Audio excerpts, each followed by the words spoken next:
Hi, this is Usha. Welcome to Rathod's IS classes. Today in this lecture, we are going to see current affairs of 7th January 2022. In this lecture, we are going to discuss 7 topics which are very much relevant from our UPSC point of view. So let's get started with our discussion and let us try to see some brief introduction regarding the topics that we are going to have our discussion now. So first topic, it is about tobacco industry. Already you know that tobacco, it is very much harmful for our health because it is one of the leading cause for cancer, especially throat cancer, lung cancer, etc. And because of this tobacco usage, it is leading to heavy economic burden on the country, and even that will have some impact on the life of the people as well. So this article mainly talking about how can we extinguish this tobacco industry. Okay, so this article will be important from GS paper 3 under economy because we are going to talk about taxes here. And next topic, it is about MSP, that is minimum support price. Actually in this article it is like a political related article, but here we are going to discuss only regarding what is this MSP. This article will be important from our economy point of view, which mainly comes under GS paper 3. And next topic, it is about age of women of marriage. It is 21. So again, we need to know about some facts. Already we discussed this topic, but it will be helpful for our revision purpose. This topic will be important from our polity point of view, which mainly comes under GS paper 2. And next topic, it is about Russia-led troops deployed in Kazakhstan. So this article will be important from international relations, which mainly comes under GS paper 2. And I want to give you one homework here is please open your atlas and try to see the location of Kazakhstan and let me know which are the countries sharing boundary with Kazakhstan. So this is your homework today. And next topic, it is about drones. Okay, use of drones. Actually in this article there is one infographic is given. That infographic is exclusively useful for knowing about applications of this drone. That will be important from your prelims and as well as mains. And next topic, it is about India inks a deal to develop oil tank in Sri Lanka. So this article is important from our international relations, which mainly comes under GS paper 2. And next topic, it is about North Korea. North Korea trusts this hypersonic missile. So here we are focusing on this hypersonic missile. So one thing I want to say here is which countries they had this hypersonic missile technology. So countries like, for example, Russia, USA, China and India. So these 4 countries have this hypersonic missile, and now North Korea also tested this hypersonic missile technology. So this will be important from our science and technology, which mainly comes under GS paper 3. So now let's get started with our discussion and let us try to see first topic in detail. Title says extinguishing the tobacco industry's main narrative.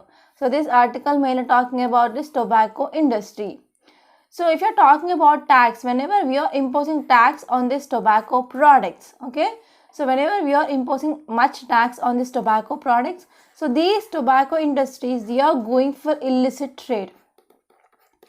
Okay, illicit trade mainly to avoid this tax. So because of this, it is not having much effect on the people, right? So now let us try to see this topic in a very great detail. So if you're talking about data regarding how harm tobacco is. So tobacco, it is a product that kills more than 13 lakh Indians every year. I'm talking about especially India. So in India, it is one of the important cause for killing of about 13 lakh people. Apart from that, so even though whenever the tax which is imposed on this tobacco, so tobacco industry, they are going for this illicit trade. Okay, and annual income burden from tobacco, it is estimated to be like 1,77,340 crore, which is more than 1% of India's GDP. So how tobacco is which is having some impact on our economy? For example, let us take there is a family. So in this family, head of that family who is like a chain smoker, okay, he is using tobacco either in a smoking form or chewing form. So because of that tobacco, for example, let us take this person had affected with cancer and finally died with cancer. Then what happened? That family who became headless. So wife of that person became widow. So for widow, the government need to provide some support, okay, and this family will enters into this BPL. So whenever families who are enter into this BPL, government will support those families with number of schemes. So because of this, we can say that will also increases the financial burden on government. Okay, and one more thing, one more dimension we can think here is, if at all if this person who is alive and who is working, means he will be contributing something for our Indian economy, that is GDP of our country. But because of this death of this person, there is no contribution from that so and so person. So in this way, every year the annual economic burden from tobacco, which is mainly estimated to be 1% of our GDP. Now you can estimate how much large it is. And next one is about 27 crore people. They are above age of 15 years, and about 8.5% of school going children who are between 13 to 15 years of age, they have habit of using this tobacco. Okay, so this is the data which is highlighted in this article. So in this way, we can see tobacco has some adverse impact on the health of people. So now we need to take some steps or ways and means to reduce the demand of this tobacco here. Okay, so government need to take steps to reduce the demand for this tobacco. So if you're talking about how can we reduce this impact of tobacco or reduce the demand of tobacco, so we can go for increasing of prices. So how can we increase prices? So government can impose more tax such that the price will be increased. So whenever the price is increasing here, people, many of them, they may not be affordable, right? So because of this, we can see there will be some decrease in the demand for this tobacco. But one more cause of concern here is, but even though, however, government which tries to increase the tax here to decrease the demand, however, there is one more problem arises, that is illicit trading. That is illicit trading of tobacco by these tobacco industries. So these tobacco industries, they want to exempt taxes and they are going for this illicit trading of this tobacco. So if we're talking about illicit trading of this tobacco industry, which mainly led by ITC Limited, which maintained that illegal cigarette trade accounts, it is 25%. Okay, so illegal trade of cigarettes, which is mainly seen in market, is 25% market in India. And recent report by Tobacco Institute of India. So actually this Tobacco Institute of India, it is a representative body of cigarette industry. So which mainly said that illicit trade of the cigarette volume in India has grown by 44% when we are comparing with 2011 to 2019.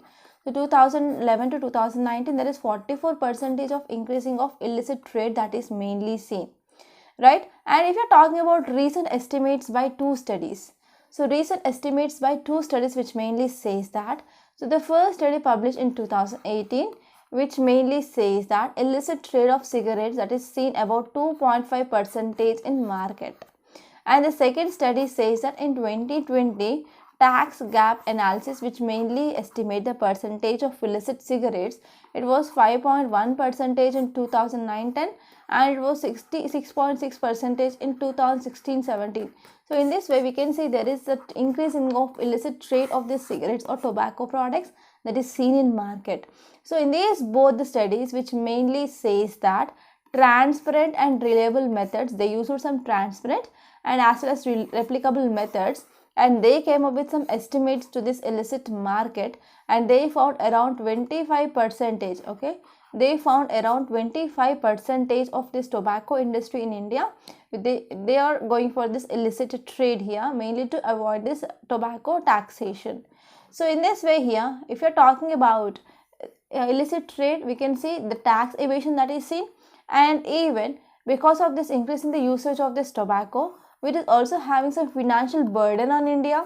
So in this way here, economic burden of tobacco, economic burden from this tobacco use, which mainly increased by 22% from 2011 to 2017 on the government. Okay, and one more important problem here. So in 2017, government came up with one nation, one tax, that is goods and service tax. Okay, so under this goods and service tax here, only just 3% of real decline in this goods and service tax revenue from tobacco products that is mainly seen in this past 2 fiscal years.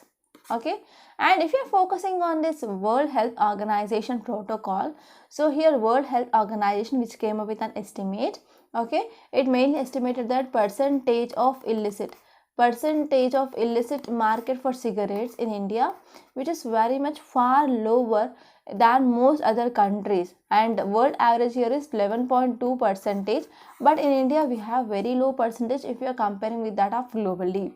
And next one is, so according to WHO, eliminating all forms of illicit trade in tobacco products through the package of measures, and it is one of the major objective of this protocol to estimate illicit trade in tobacco products. Okay, so it is one of the important aim of WHO protocol to eliminate this illicit trade of these tobacco products. And apart from that, so protocol mainly provides the tools and as well as it provides some measures to eliminate, okay, to eliminate or to minimize illicit trade. Okay, so how can we eliminate or minimize this illicit trade? That is through strong governance. Okay, we need to come up with a strong governance, and we need to establish international track and trace system, and we need to secure our supply chains. So through these methods we can go for controlling of this illicit trade of this tobacco. And India has already ratified WHO's protocol, that is World Health Organization protocol, right? And now India need to show some leadership in implementing these measures effectively, and we need to address this illicit trade, and we need to try to lower or to decrease this illicit trade of these tobacco products. And apart from this, India had no significant tax increases. Okay, India had no significant tax increases on any of these tobacco products for past 4 years. For past 4 years since introduction of this GST, actually on this tobacco products, here there is no significant tax increases that is seen on this government side as well. Okay, and because of all these things, now we can say tobacco products are most affordable. Okay, it is this thing which mainly shown in this recent studies as well. So finally, whenever we are increasing the tax, means it is not showing that there will be having some increasing of unaffordability for this tobacco products by the people. So because of this, we need to go for controlling of illicit trade when we want to decrease this use of tobacco. So this is just of this topic, and I hope it is very much clear. Now let us try to see next topic. It is regarding minimum support price. Actually, this author says that it is a now new election season, and in the 5 states like UP, Goa, Punjab, okay, and Uttarakhand. So in these areas, in Manipur, we are going to have elections. So in these elections here, many parties are coming up with their campaigns, and as well as they are coming up with their manifestos, etc. So they are also having some politics regarding this MSP as well, right? So here we are not going to see which party coming up with which manifesto. That is not at all important from our UPSC point of view. So here we need to know about MSP. So this is important from our GS paper 3 under economy point of view. So here we need to understand what is this MSP, and what for how many crops we have this MSP, and here we need to know about the calculation of this MSP and what is the significance. So that will be important from our UPSC point of view. So if we're talking about MSP, MSP stands for our minimum support price. MSP stands for minimum support price. So what is this MSP? MSP is a rate at which government buys, okay, MSP is a rate at which government buys grains from farmers. Okay, so here we have farmers, they will be producing their production, right? So these grains that will be buy by the government, that is FCI, okay, that is Food Corporation of India, at which price you are paying, that is called as minimum support price. And currently this minimum support price, it is given to 23 crops which are grown in both Kharif and as well as in Rabi season. In Kharif and Rabi season, so this MSP will be provided for 23 crops. And here you need to know how this MSP is calculated. So MSP, it is a rate at which government purchases the crops from the farmers, right? And they will calculate based on at least 1.5 times, okay, at least 1.5 times of cost of production which mainly incurred by farmers.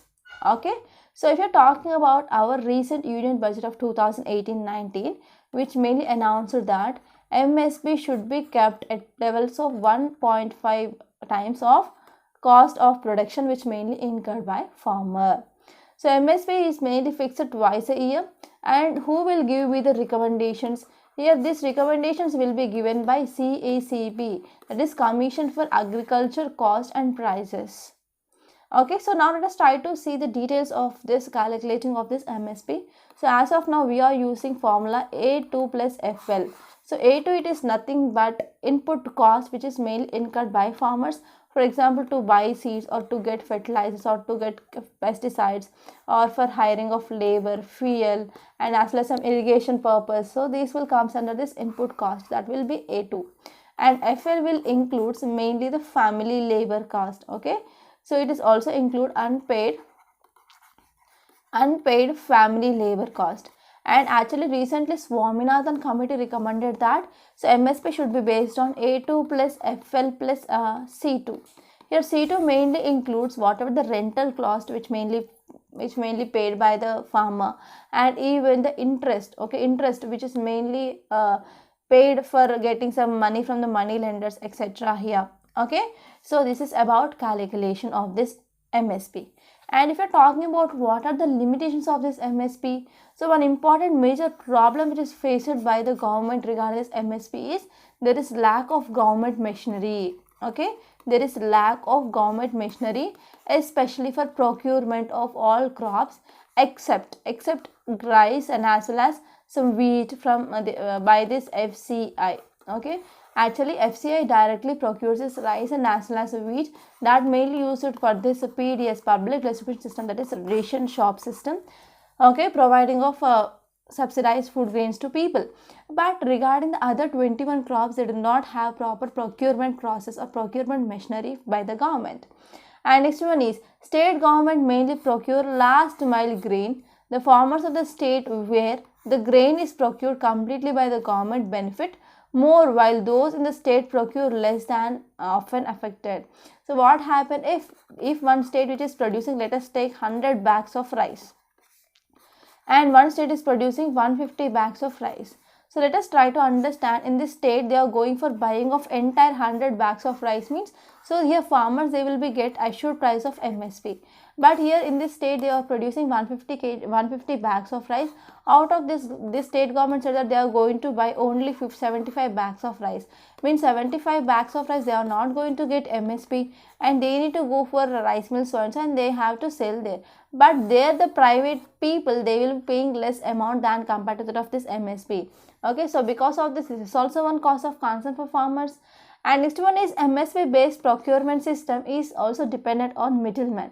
So if you're talking about this MSP, so whenever we are taking our bags of rice or wheat or some anything to this APMC market, so they will be having some middlemen and some commission agents will be there, and for them they will be getting some commissions.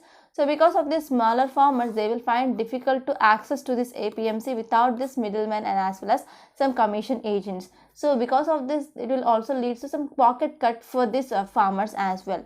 So these are some important things that you need to remember regarding this topic. And now let us try to see next topic. It is regarding, is it right to increase age of marriage for women to 21? So here you need to know about what is the recent background regarding this news. And here we need to know about what are the changes. Okay, and you need to know about what are the provisions in our different religious acts. And apart from that, we need to know what are the pros and what are the cons regarding this step.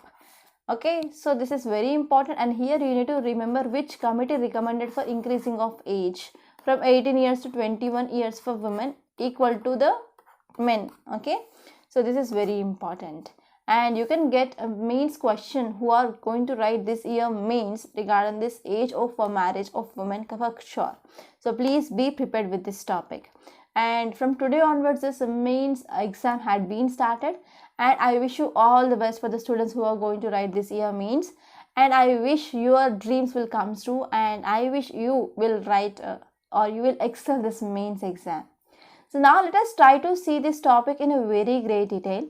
So if you see context, it mainly says that recently Union Cabinet cleared a proposal to bring uniformity in the marriageable age of men and as well as women. Okay, so recently Union Cabinet which mainly came up with a proposal like, so age for marriage for women is equal to the age of marriage of men. So we need to come up with marriageable age of men is par, that is equal with this men.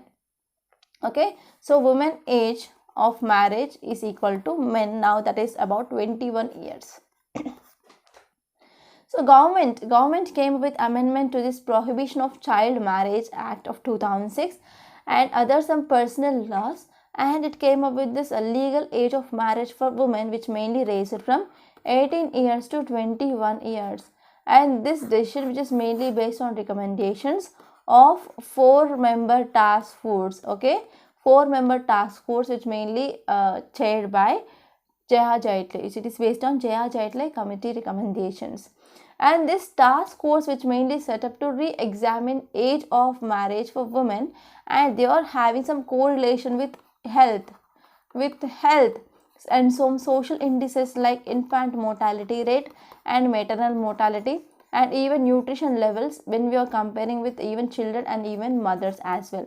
So these are the some interlinked areas they mainly look after. So they mainly look after this correlation with the health and as well as social indices and even infant mortality, maternal mortality and as well as nutrition levels.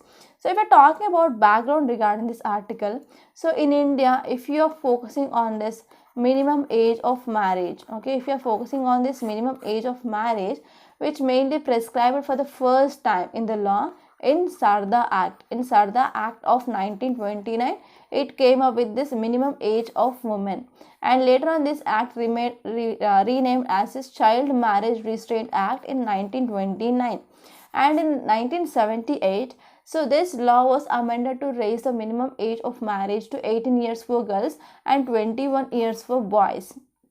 Okay, and this position mainly remained the same even new law called as Prohibition of Child Marriage Act of 2006, which mainly replaced this Child Marriage Restraint Act of 1929. So if you're talking about age for marriage, that is minimum age for marriage for different religions, for Hindus, according to this Hindu Marriage Act of 1955, it mainly sets 18 years of minimum marriage for the girl and 21 years for the boy. And if you're talking about Islam, so age of a minor who had attained puberty is considered as valid. That means whenever a girl who entered into this puberty stage, that means whenever she started her reproductive age, means she can go for marriage. It is valid according to this Islam.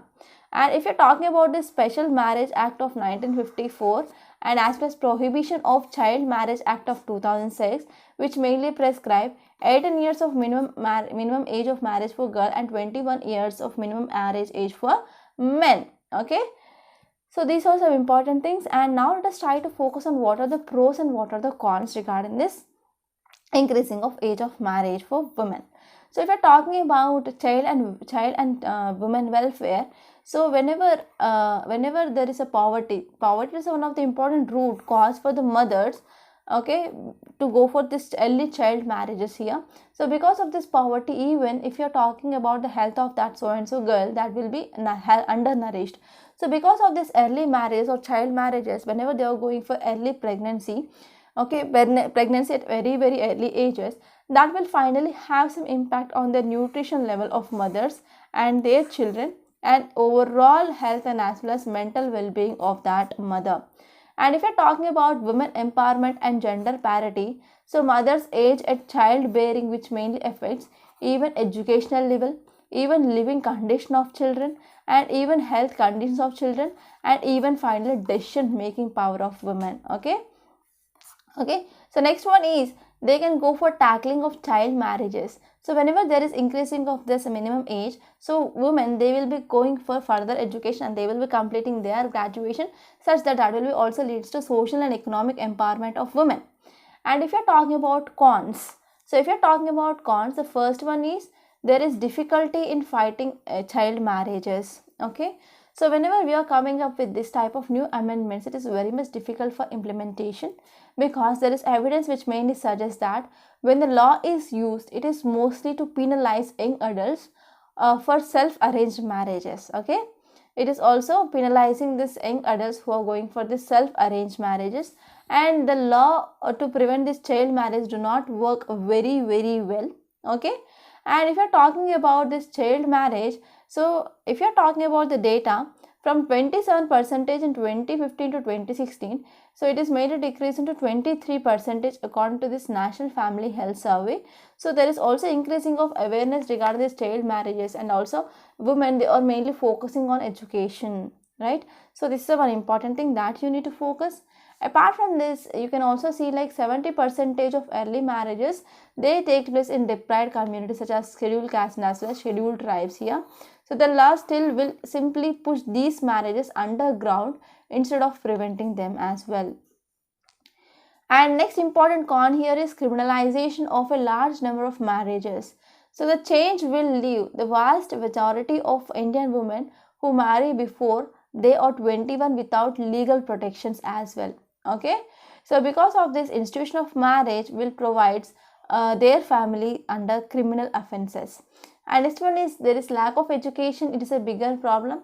So even according to the survey, which is mainly done by this UNFPA, it mainly says that 51% of young women with no education and 47% of those with only a primary education, they had married at an age of 18 years, right? So these are some important things that you need to remember. And now let us try to see next topic, and it is the most interesting topic.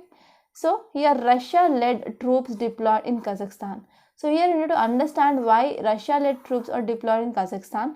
So you need to know about what is the emergency and what is the situation that is seen in this Kazakhstan. So this will be important from international relations.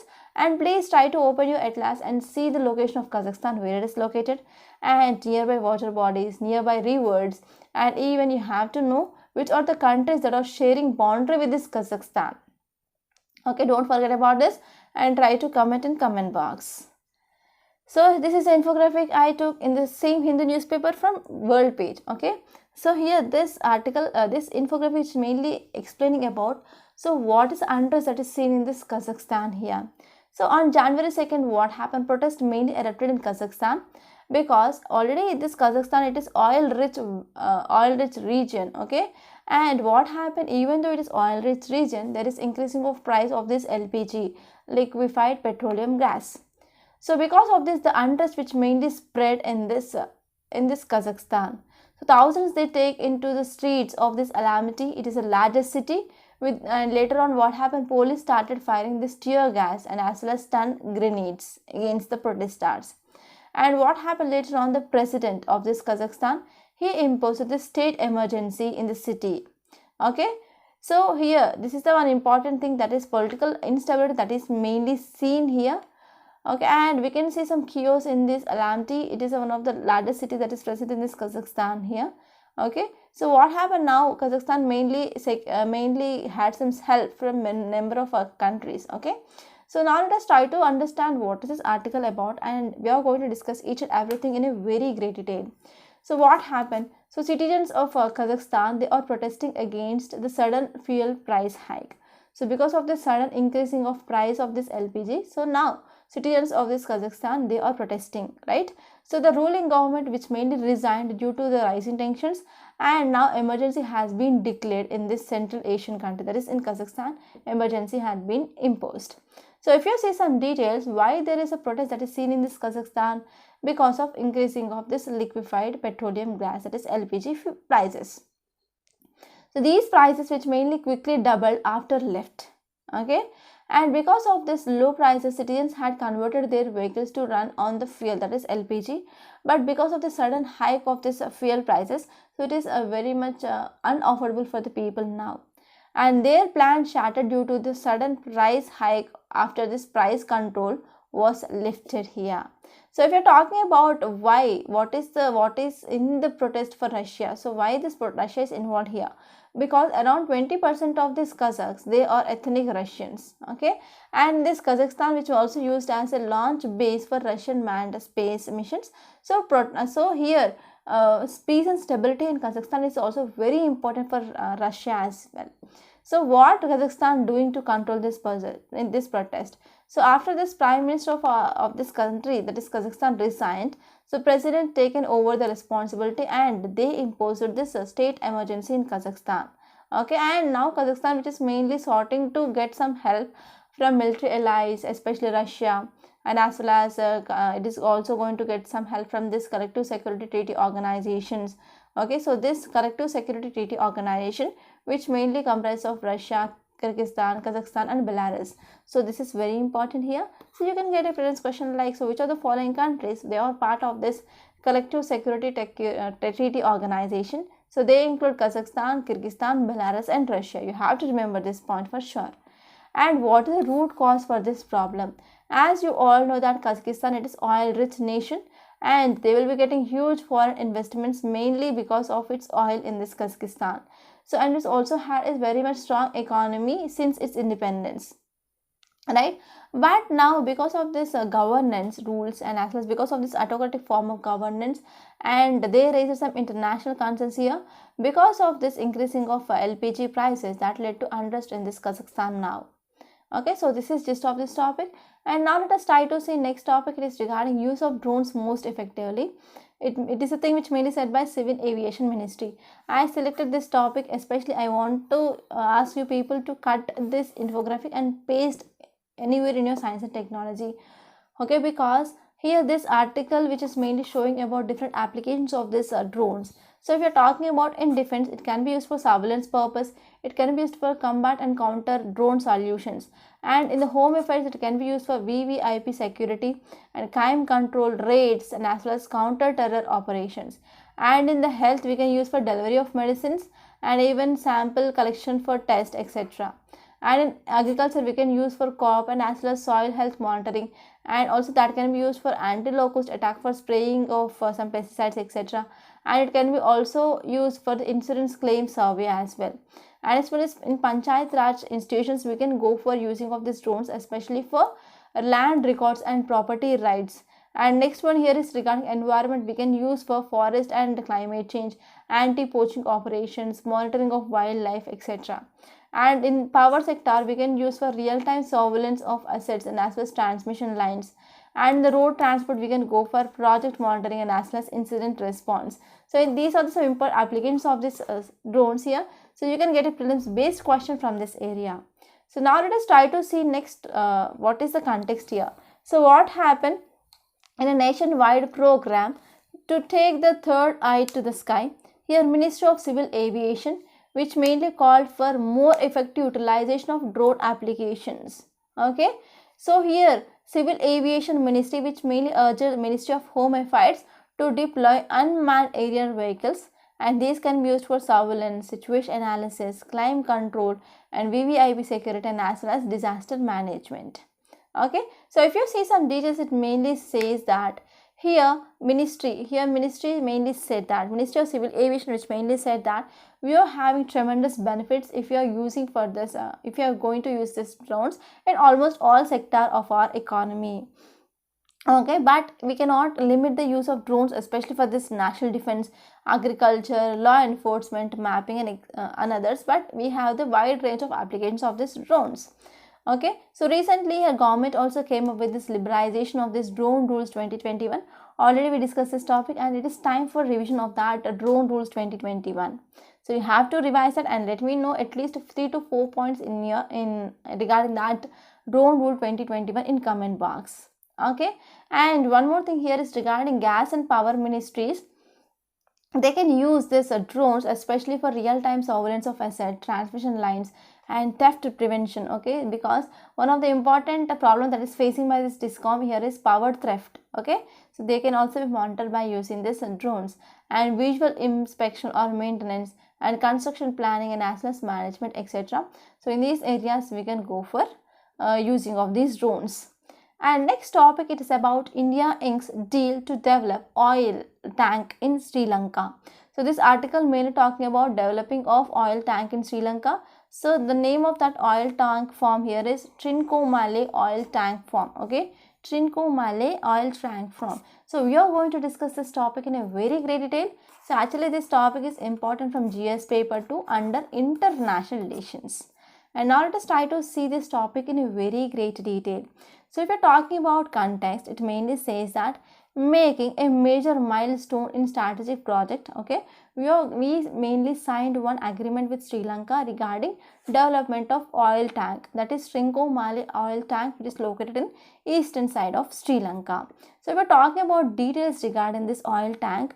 So this oil tank was built by Britishers during this World War II, and it mainly used as a fueling station that time. And this oil tank, which is located in this China Bay, okay, and it is very much close to the internationally coveted deep water natural harbor of Trincomalee. So this oil tank, which is very much near to this Trincomalee harbor, and the proposal of this joint development, which mainly envisaged 35 years ago in India-Sri Lanka Accord of 1987. So in this India-Sri Lanka Accord itself, we came up with this proposal for development of this oil tank.